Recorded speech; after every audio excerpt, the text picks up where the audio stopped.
The cause of acid rain is the combustion of fossil fuels and vehicle exhaust such as coal and oil.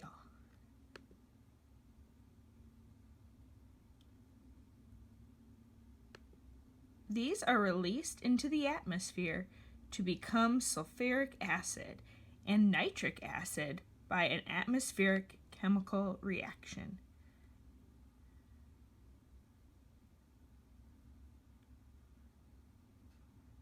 It becomes acid rain and acid fog and falls on the ground. It becomes acid rain,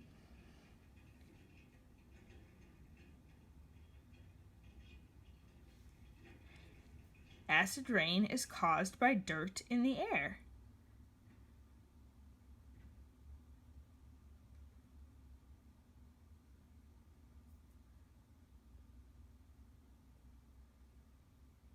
In the forest, acid rain changes the character of the soil. Because of this change, plants begin to weaken at the root. As a result,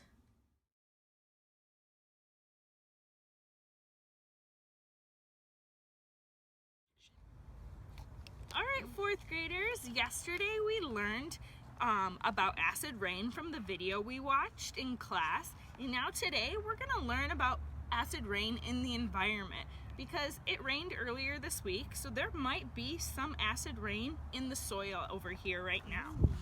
So we are going to do an experiment and find out what happens between regular rain and acid rain.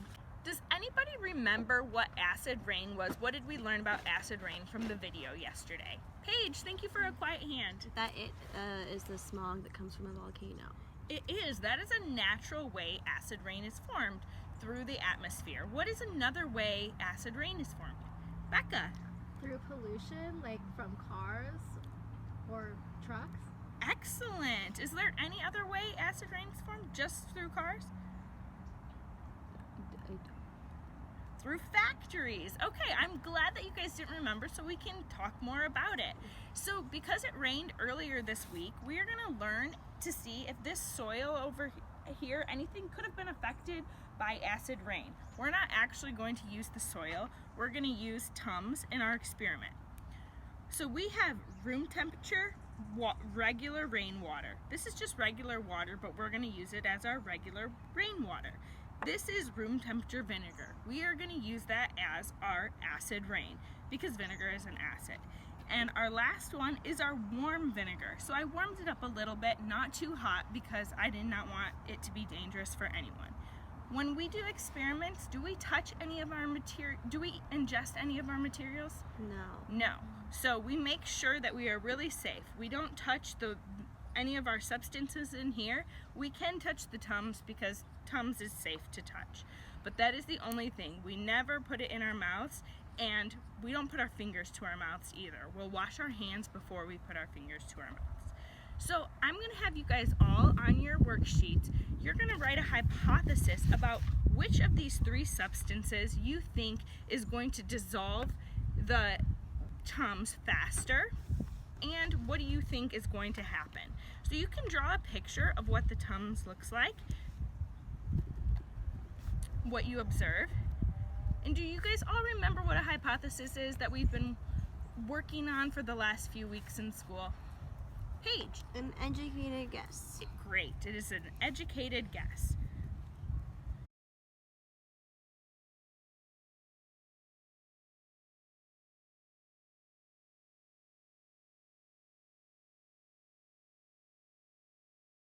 Okay, great. Now that you all wrote your hypothesis, does anyone want to share what they think will happen?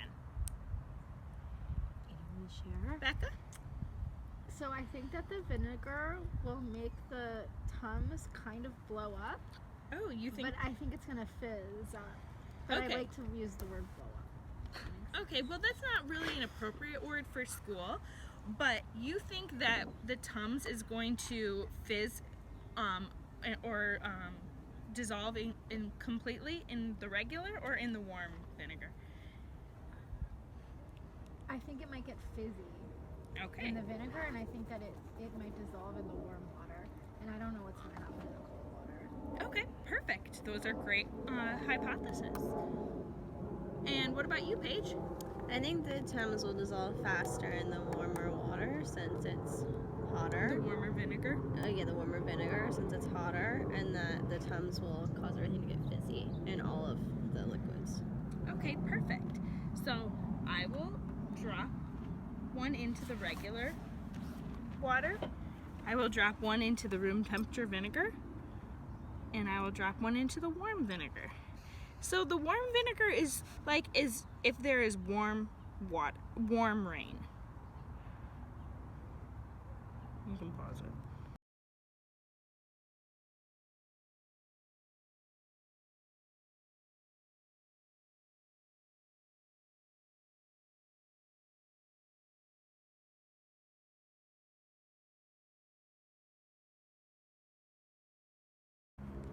Okay, now that we observed what happened after 2 minutes and after 5 minutes, what did you guys find was the same or different from your hypothesis? Paige. So the same from my hypothesis. I thought the one on the far right would have more fizziness. So the warm vinegar, so Mhm. our warm acid rain. Yes, and it did. It had the most fizziness, and it's also cloudy. Okay, so you observed that it made the water the most cloudy. So our tablets were pink, and this water actually this vinegar almost turned fully pink. What else do you guys observe about the tablets? Becca. I observed that the water one has one bubble Okay. that's on top of it, but otherwise there has been no change. And Great. the second one, it's kind of dissolved, but like not completely, and it's still there. Maybe Great. after some time it would dissolve. Do you notice that the bubbles are still popping off of the Tums? I do, it's moving up. But I thought that there was going to be more of a reaction.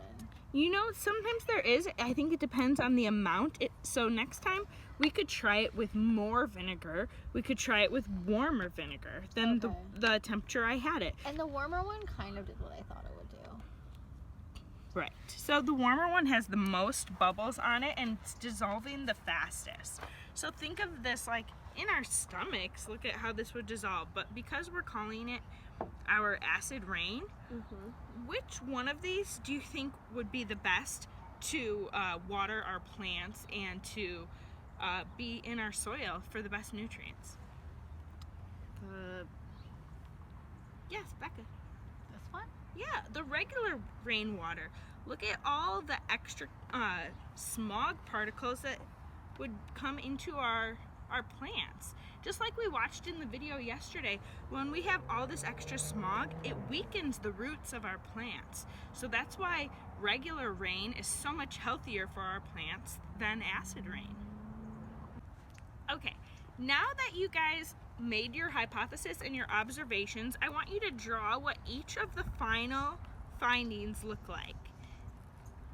As I passed out your worksheet, you are going to fill out your assessment and it'll tell you what you need to write. So you need to figure out all of your findings and you need to put them in your own words for your assessment. Wonderful drawings, Becca.